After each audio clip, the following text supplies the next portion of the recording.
Hi, and welcome to the podcast that will help you learn English. Yes, we said it. This is it. This is the ultimate podcast for you to make the progress you need in English. My name's Rohit, and I'd like to welcome you to our first episode of English Before Going to Bed with Rohit, brought to you by Go Getter English. The main aim of our podcast will be just to do whatever, no matter what is in our hand to help you learn English. Once and for all. It's about time someone did it. No, our intention isn't just to teach English. No, we'll help you overcome those psychological barriers that you yourself have put up, and we'll also try to help you discover how you can learn English in a way that is comfortable and at the same time suitable to you. Of course, this doesn't mean that you are just going to sit back and relax while you listen to this wonderful podcast. What we want you to do is to stop wasting time with the methods that don't work and the methods that don't work for you, and start investing time in the ones that do. So if you'd let us, we'd love to show you how you can maximize your learning capacity while learning English. So it is my pleasure to welcome you to English Before Going to Bed. I'll be your host. My name is Rohit, and the first thing I want to do is tell you how we think we might be able to help you. The first thing I must warn you about is that there isn't a magic potion. No trick to learn English, but I'm sure you know that already. If you want to speak English the way you speak your mother tongue, all you need and can do is practice, and practice a lot. And this is the stage many people get confused at. People think practicing is simply doing some exercises from a book, maybe watching some series and movies, reading some books.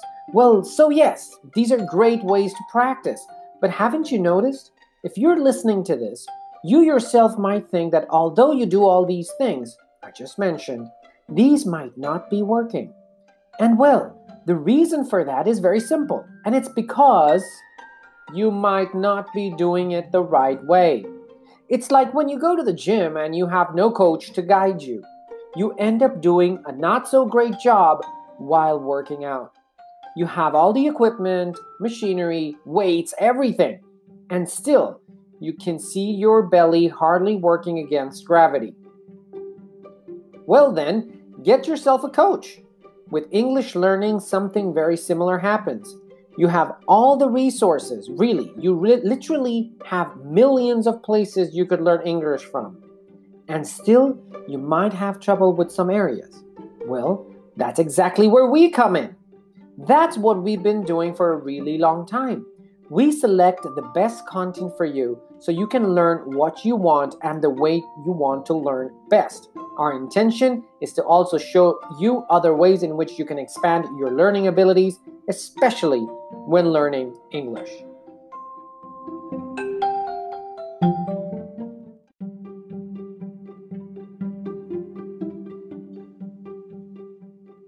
Of course, we'll be talking about the best books you can read to improve, the best series, or rather the episodes that you can watch, and the movies you can enjoy.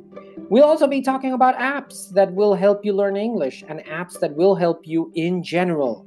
We'll also talk about magazines, blogs, YouTube, music, everything that can help you learn English faster and better.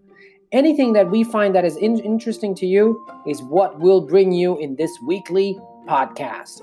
If you're in for some fun and some learning, of course, this is the place you need to be. This is the place where you'll learn English. So let's go with our first podcast of the season. Today, in the English Before Going to Bed, we'd like to talk about something I just can't get rid of. And I can't really understand why. Today, I'd like to talk about nostalgia and how inevitably it is to all of us born in the 80s. We tend to be nostalgic about everything. Actually, there were a couple of things that got me thinking about this. And they were basically the Red Hot Chili Peppers and Stranger Things. Both these things got me thinking about my younger self and how I spent most of my days as a kid. So let's go down this memory lane. I'll start by telling you this. I've been a gamer all my life. Of course, not a real gamer. I've always played video games, but I can't consider myself a real gamer for one, because I don't think I covered my gamer quota in played hours. For sure, I've played Super Mario, Mortal Kombat, and many other classics in the video game galore. Currently, I occasionally play FIFA. I tend to be up to date with the latest editions of the game. That means that I play the latest edition of the game as soon as it's released. The whole point of this being that there was a time in the 80s in which we all didn't have a game console at home, and we needed to go, that place where you could find video games in which a coin was needed to actually play them. Did you think about the name of those places? Do you know it? Every neighborhood had one. Well, if you thought of the word arcade, that's exactly the place I spent a lot of time and, unfortunately, money. Jesus, the amount of money I happily spent there. The money thing was a real issue. Whatever pocket money I got from my relatives, I was investing it on a game I wasn't even decent at. I was either at the arcade or at the candy store right next to it, where I was spending my hard-earned treasures. But going back to the arcade, there was something about that place, right? They all smelled kind of the same. There used to always be a man with a pouch who would not be very ready to give you the change you needed to play your favorite games, of course. Ironically, he would always be in such a bad mood. Then, I don't know if you recall that, but there was some kind of code that wasn't written anywhere from which you knew who was next in line. The code was simply whoever was next in line would just place their coin, usually a quarter, in a place where you could see it, and that's it. You just knew who was next in line, and that was all. Never got into a fight with someone for cutting in line. It was just the code, and it was sacred. But there was one game that, for me, ruled them all. I was lucky to grow up in Spain, and there was one game that demanded some respect. It was the game. For me, it was the most beautiful and fun game of all. And that was the foosball table, or how we like to call it in Spain, el futbolín. That game really demanded another level of skill, accuracy, power, and teamwork. It was just perfect, and there were different levels of players. You came to know of this when you joined a game and someone set the rules, like no scoring with midfield players or no scoring with the innermost striker, stuff like that. Those were some of the most enjoyable moments for me as a kid. You had a great time with friends, and if you didn't have any friends, it literally took a minute to make some. As you may have guessed, any nostalgic from the 80s misses those days at the arcade for sure. Wow, that was nice. It felt really good to talk about arcades with you. It felt great. Let's see what else we could talk about. Well, yeah, there's this thing that gets me really nostalgic. Well, I don't really know if it's nostalgia or me just missing my childhood. Wow, that sounds really tragic. But well, you know what I feel really nostalgic about? Making a mixed tape. Do you remember those? It would be a total act of love when you made a mixed tape for someone. It meant you really liked that person you were making it for. A mixtape consisted of a cassette you recorded for someone with songs you thought he or she would like. Do you remember that? It took a lot of time and effort to actually make a tape because you needed to record each and every song. All mixtapes started as a blank tape you got from the store, or most of the times from a tape that you had lying around at home. It could be either a 60-minute tape or a 90-minute tape. There was something you essentially needed, and that was a tape recorder with an FM or AM dial. You'll see in just a few seconds why this is important. Or you could have a double-deck stereo system. Some of us did. People were really successful if they had a stereo system at home with 2 decks. It was considered wealthy. Now, you had 2 ways to go about filling up that tape. 1, you had all the original songs on different tapes and you needed to play each song on your double deck.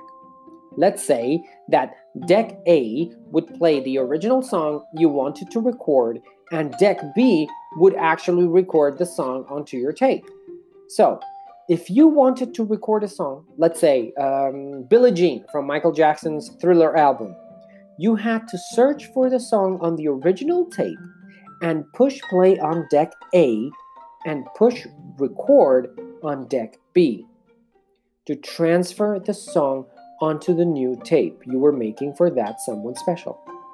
You needed to stay until the end of the song and stop both deck A and deck B at the same time.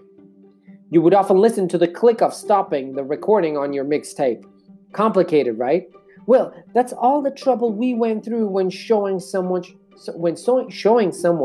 how much you cared. But wait, there was another way to record a mixtape, and that was from the radio.